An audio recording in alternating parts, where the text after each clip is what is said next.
Gym trainer द्वारा किए गए अमानवीय कृत्य की घटना में दर्ज प्राथमिकी में अन्य महत्वपूर्ण धाराओं को जोड़ने की आवश्यकता। बाल आयोग।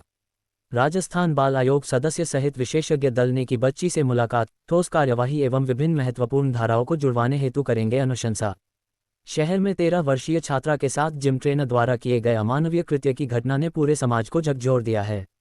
मामले की गंभीरता को देखते हुए आज राजस्थान बाल आयोग, राजस्थान सरकार के सदस्य ध्रुव कुमार कविया, बाल अधिकार विशेषज्ञ एवं पूर्व सदस्य राजस्थान बाल आयोग डॉक्टर शैलेंद्र पंड्या, बाल कल्याण समिति उदयपुर की अध्यक्ष यशोदा पनिया सहित गायत्री सेवा संस्थान के प्रतिनिधि ने बालिका के घर पहुंच परिवार एवं बच्ची से संवाद किया।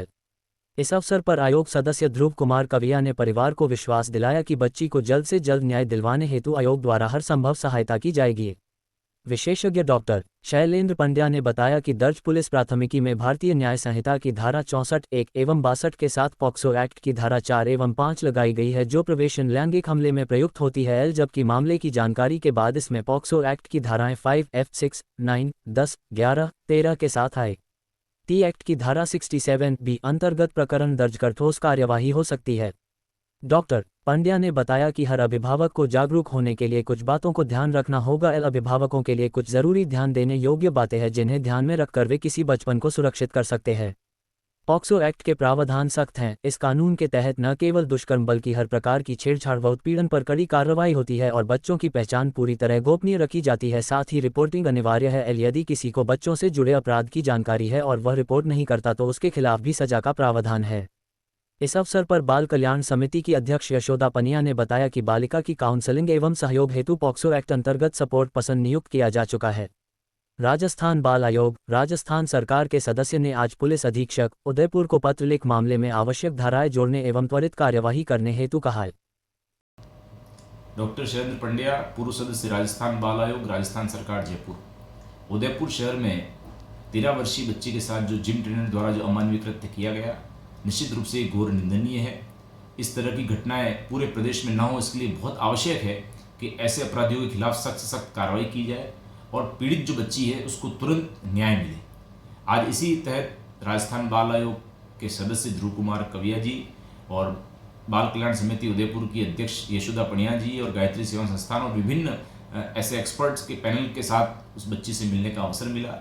बच्ची से संवाद किया, परिवार की काउंसलिंग करी और तब ये बहुत सारी बातें सामने निकल कर आई। पहली बात तो ये कि जो मैंने एफआईआर का अवलोकन किया, उस एफआईआर में वर्तमान में भारतीय न्याय संहिता की 2 धाराएं लगी हैं, 64 फर्स्ट और हमारा 62। और यदि बात करें पॉक्सो एक्ट अंतर्गत जो लैंगिक अपराधों से बच्चों का संरक्षण अधिनियम वर्ष 2012 का है, उसके तहत 4 और 5 में इसमें एफआईआर दर्ज हुई है। लेकिन जब बातचीत हुई और बार बार ये बात निकल कर आ रही, पत्र पत्रिकाओं में भी छपी थी कि बच्ची के फोटोग्राफ भी लिए गए हैं, बच्ची के साथ कोशिश की गई थी और वो सारे जो प्रयास इसमें किए गए और वो एक ऐसे परिसर में हुए कि जिस परिसर में यदि ऐसा होता है, पॉक्सो एक्ट में साफ साफ ये मेंशन किया हुआ है कि यदि अपराध करने वाला व्यक्ति कोई ऐसा है जिससे संरक्षण में बच्चा था, चाहे उसके अभिभावक हो, हॉस्टल संचालक हो, हॉस्पिटल का डॉक्टर हो, चाहे कोई टीचर हो, तो इसमें मिलने वाली सजा का प्रावधान लगभग दुगना है। तो ऐसी स्थिति में 5F भी पॉक्सो एक्ट का लगना चाहिए। साथ ही साथ हम ये कह रहे हैं कि आईटी एक्ट का ही मामला है तो आईटी एक्ट अंतर्गत भी 67B का यहाँ लगना आवश्यक है। साथ ही पॉक्सो की धारा 6, 9, 10, 11 और 13 का भी प्रयोग यहाँ पर हो सकता है। जितनी स्ट्रॉन्ग एफआईआर होगी तो इसको बाद में न्याय मिलने में सुविधा रहेगी। वर्तमान में हमने देखा अभी जो सेक्शंस लगे हुए हैं पेनिट्रेटिव सेक्सुअल असॉल्ट के, मतलब प्रवेशन लैंगिक हमले से संबंधित है, तो इनको भी थोड़ा सा एक बार रिवाइज करके देखने की आवश्यकता है। इसलिए राजस्थान बाल आयोग की ओर से भी अनुशंसा पत्र हमारे उदयपुर के एसपी महोदय को भेजा जा रहा है। कल ही मैंने एक पत्र डीजीपी सर को लिखा था इसी संदर्भ में कि इस मामले में त्वरित कार्रवाई के साथ साथ जो प्रॉपर सेक्शंस लगने चाहिए वो लगने चाहिए। साथ ही साथ मैं आपके माध्यम से सभी आम जन से भी निवेदन करना चाहूँगा कि इस तरह के मामले आए दिन हमें पढ़ने को सुनने को मिल रहे हैं। ऐसी स्थिति में बहुत ज़रूरी है कि अभिभावक सतर्क रहें, सचेत रहें। तो आपको 2-3 छोटी बड़ी बातें मैं आपको बताना चाहूँगा।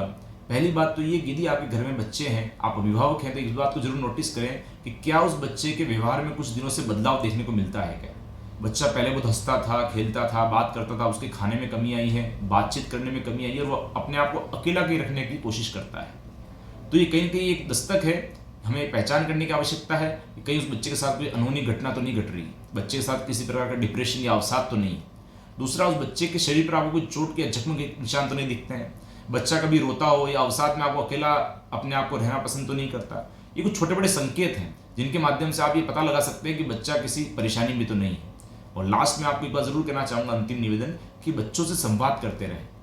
कुछ समय पहले की घटना है, जिस घटना में जिस बच्ची से जब हम लोग बातचीत कर रहे थे तो बच्ची ने ये बात बताई कि ये सारी बातें जो सर मैंने आपको बताई है मैं अपने अभिभावक को नहीं कह पाई क्योंकि मुझे पापा से डर लगता है।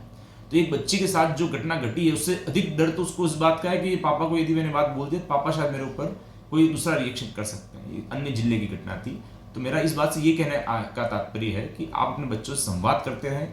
हो सकता है बच्चे आपसे बहुत कुछ बात कहना चाहते हों, उनके साथ किसी प्रकार की तकलीफ हो, किसी से उनको किसी बात का भय या कोई डर हो, तो शायद यदि आप संवाद करेंगे अपने बच्चों से खुलकर तो बच्चे आपको अपनी बात, मन की बात आपको बता सकते हैं। सावधान रहें, सतर्क रहें। धन्यवाद।